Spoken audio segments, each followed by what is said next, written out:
Sir हम कहते हैं कि किसी भी इंसान को देखकर कि इसे थायराइड हो चुका है, लेकिन ये भी कहा जाता है थायराइड कोई बीमारी नहीं है, ये एक ग्लैंड है। और मैं आपसे ये जानना चाहता हूँ कि ऐसा हमारे थायराइड ग्लैंड में क्या प्रॉब्लम आ जाती है जिससे हमारे शरीर का वेट जो है बढ़ने लग जाता ये है हार्मोनल डिस्टरबेंस है। जब ना अच्छा जो थायराइड है ना, हमारा जो थायराइड ग्लैंड है, ये इस पे निर्भर करता है हमारा पूरा स्वास्थ्य, पूरी सेहत इस पर निर्भर करती है। आपकी हाइट कैसे बननी है, आपका ग्रोथ कैसे होना है, आपकी बॉडी का ग्रोथ, सब कुछ इसी के हाथ में है। और ये बॉडी का सबसे नाजुक पार्ट है और ऐसी जगह पे पड़ा है जो मतलब बहुत ही मतलब सेंसिटिव पार्ट है, सेंसिटिव है। हाँ, तो ये भगवान की लीला है, उसने जो जहाँ पे पार्ट लगा दिया, कभी आपको लगेगा नहीं, कभी आप उसको ये नहीं सोच सकते कि यहाँ नहीं होना चाहिए था, ये यहाँ होना चाहिए था, जो लगे बिल्कुल ओके है। अब बंदा मकान बनाता है, 10 लोग आके नुक्स निकालते हैं, ये बाथरूम यहाँ नहीं होना चाहिए था, ये यहाँ होना चाहिए। भगवान ने जो यहाँ फिट कर दिया, किसी की हिम्मत नहीं है उस बात को चेंज करने की, सोच भी जाए यार नाक यहाँ नहीं होना चाहिए था, यहाँ होता तो क्या बात होती।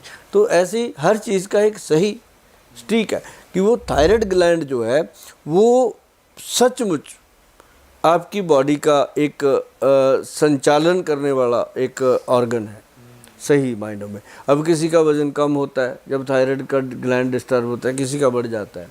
तो लेकिन ज़्यादातर लोगों का वज़न बढ़ता है, कम होने वाले बहुत कम होते हैं, वो सूख ही जाते हैं। तो ऐसे में जिन लोगों का थायराइड के कारण वज़न बढ़ रहा है या थायराइड बहुत ज़्यादा उनको गोली खानी पड़ती है, कोई 100 मिलीग्राम की खा रहा है, कोई 150 मिलीग्राम की खा रहा है, कोई 75 मिलीग्राम की खा रहा है, जबकि अगर 20-25 मिलीग्राम से ये गुजारा हो जाए तो ठीक है। और एक बात और मैं बताऊं आपको कि आयुर्वेद के वैद्य, आयुर्वेद के डॉक्टर, आयुर्वेदिस्ट या नेचुरोपैथिस्ट या योगा वाले गुरु, वो अगर अपनी आई पे आ जाएं फिर तो इसको समाप्त किया जा सकता है, रिवर्स किया जा सकता है, अगर वो लोग और पेशेंट दोनों मिल कर के पूरा सहयोग कर दें। हो नहीं पाता, मैं आपको बता दूं। हर 10-15 मिनट में यहाँ से कुछ नीचे जाता ही जाता है, उसको रोक नहीं सकता कोई, है ना। तो वैद्य भी उतना समय नहीं दे पाते जितना उसके लिए चाहिए। तो इसलिए इसका जो सचमुच इसका कोई इलाज है तो वो जो गोली खाते हैं वो उसको खानी पड़ती है। कई लोग कहते हैं इसको छोड़ दो, हम दवाई दे देते हैं। अगर वो छोड़ दिया तो बहुत बड़ा प्रॉब्लम होता है, एकदम से बढ़ जाता है, एकदम से बढ़ता है। और इतना बड़ा प्रॉब्लम होता है कि पेशेंट को परेशानी पे परेशानी, परेशानी पे परेशानी होती है। ठीक है। तो लेकिन ये जैसे हम लोग देते हैं, हम क्या कहते हैं, मैं कहता हूँ कि भाई थायराइड ग्लैंड को स्ट्रांग रखो और कुछ ना करो। स्ट्रांग रखने के लिए सबसे बेहतर है काली मिर्च, सौंठ और मग पीपल, 3 चीज़ें हैं, चौथी कोई चीज़ ही नहीं। गुल साहब ये मग पीपल है क्या चीज़?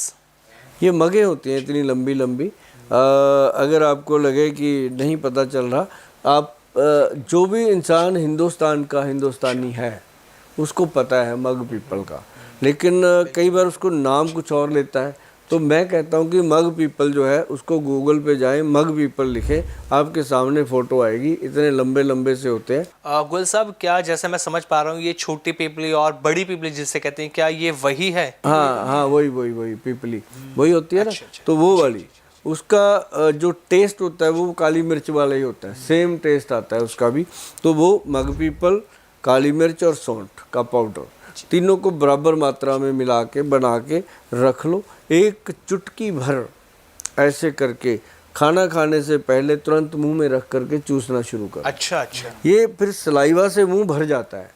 जब इसको रखोगे ना, तुरंत अपनी जो माउथ की जितनी भी ग्रंथियां हैं वो सलाइवा छोड़ देती हैं, मुंह भर जाता है। तो वो सलाइवा पेट में जाना चाहिए, थायराइड ग्लैंड को मसाज करते हुए वो नीचे जाता है। तो उससे एकदम पेशेंट को रिलीफ मिलता है। और वो जितने पेशेंट को मैंने बताया वो सभी कहते हैं गोयल साहब थैंक यू।